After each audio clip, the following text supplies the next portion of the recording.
Yeah, and expect all these people, man. This is not bad from a hillbilly from Tennessee. All these cameras in my face. Man, I've come a long way. Mom would be proud of me. Scott, man, does it bring the same level of gratification when you get stopped in between rounds? I mean, obviously you put in some real good work there, but is it a feeling if you like actually finished it? No, I don't think so. I think if, to get a knockout or something like that is the ultimate feeling, but it's gratification in a different way. I mean, some of those shots, a lot of guys would have went down and stayed down on a couple of those shots. Like my hand is so sore, my knuckles. He took some hard shots, but there's a gratification in the fact that, I'm a dog too. I'm never going away. None of these guys, like I said the other day to you, nobody shut me out. Nobody's, completely smoked me or anything like that on any of my losses. It's all close. I'm a dog. So, he got a knockdown, put me on my butt there, but all that did was piss me off. And I came back forward, and I think once he did that, he hit me with his best shot and then realized, man, this dude ain't playing. This kid is going to keep coming forward and be in my face. I don't want any more of that. I didn't sign up for that. I know you told me before the fight you really wanted that Donald Cerrone moment in the cage with your little man. How did that feel to actually have that come to fruition? Man, it's a dream come true, really it is. It's a different purpose now. It's a different sort of purpose with fighting. Before, it was anything I could do to avoid the real world for a little bit, fighting for myself and to be the best I could be. But now with a family and for him, it's a different purpose. So to be able, and he's too young, he won't remember it, but he's going to be in those picks. And to be able to share this with him is so special, man, because I've openly said it, but I came up without a dominant father figure. So I had to learn a lot on my own. So, for me, it's being a dad is about showing him how to achieve goals, and this is my platform to do that. I'm not going to tell him how to do things. I'm going to show him. So when he looks back, he knows, hey, Pops, he set a goal. He had a dream. He went up there and he put it all on the line for everybody to see, and this is how he got it. He didn't talk about it. He went out there and did it. So, to show him, that's the ultimate, for me. How much of that background and not having a father figure is behind you doing this as a career? Because a lot of people think that it's that way. Yeah, I think it's a cliche story, and I'm kind of jaded towards it because a lot of media outlets and UFC, and it's not your fault. Everybody wants to know the story behind the fighter, and that's part of it. People want to know you. But, I'm typical story. Troubled childhood, no dominant father figure, a lot going on, So all that story is the same. So now I feel like with my boy, I get another chance. But, I tell people all the time I get some funny looks, but fighting changed my life. Fighting people in this octagon changed my life for the better, man. Taught me a lot of lessons learned through sport, but a lot of lessons the hard way, literally and figuratively. So, it's changed my life for the better. And, I already can't thank this sport enough for what it's given me. Scott, you talked about getting a top 15 fighter. Do you have anybody specific that you want to fight, or just anybody top 10? Yeah. I'd love to have the winner of Guida and Miller. I'm not sure where they're ranked. But I know they're both Hall of Famers. I think that's cool. You know what I mean? Like, give me one of those Hall of Famers. That'd be awesome. But if not, everybody's equally tough, man. It's like people pick and choose, but it don't matter. Everybody's a bad day. You know what I mean? It's so, I don't know if one fights either than the other in different ways. So, I'd love to have the winner of those guys or a Hall of Famer, but, I'm not the matchmaker.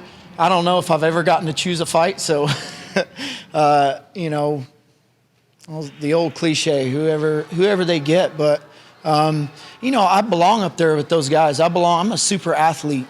I'm kind of behind the curve, because I played professional hockey, college baseball. I got started late. These guys are Division I wrestlers. They're jiu-jitsu world champions. They're kickboxing world champions. I'm just a super athlete that decided one day to go to an MMA gym and had a lot of fun. So I've spent my entire career just trying to catch up.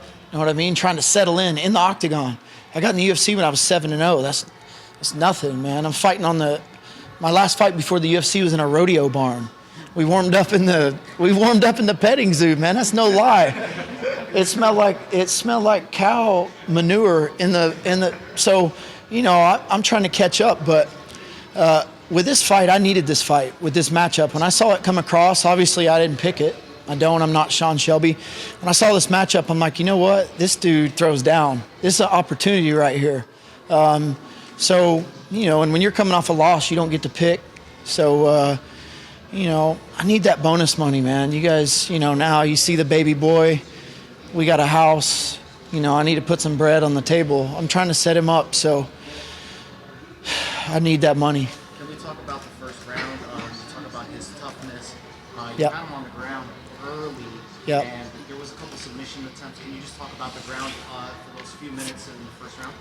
Yeah, that ground, all the groundwork and the kind of clinching was just to wear him down a little bit. I knew with every grappling exchange that his power meter was going to go down, down, down.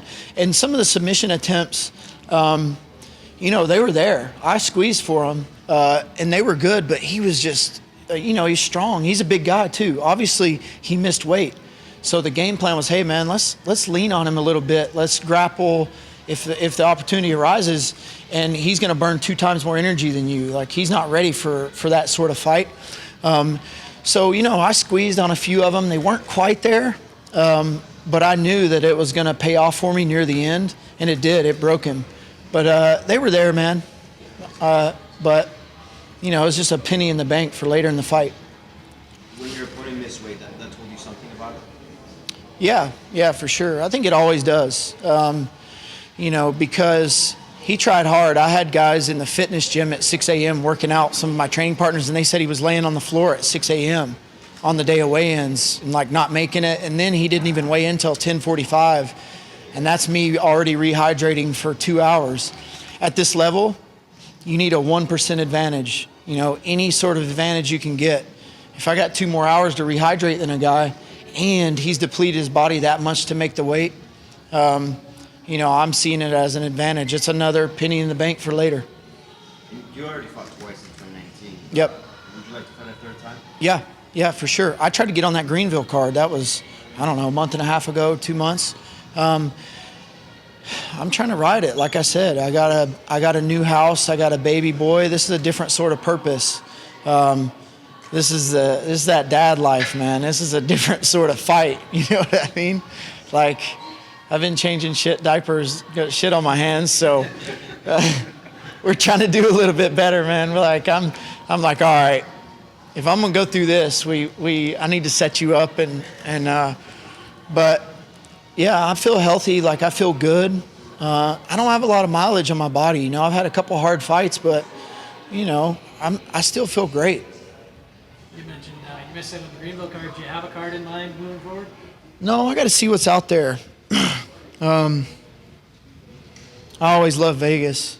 I love Vegas. I think we capitalized on a big opportunity tonight on ESPN. I feel like I look good on TV. I feel like, I'm promotable, all that stuff. I feel like when I fight, you know what you're getting.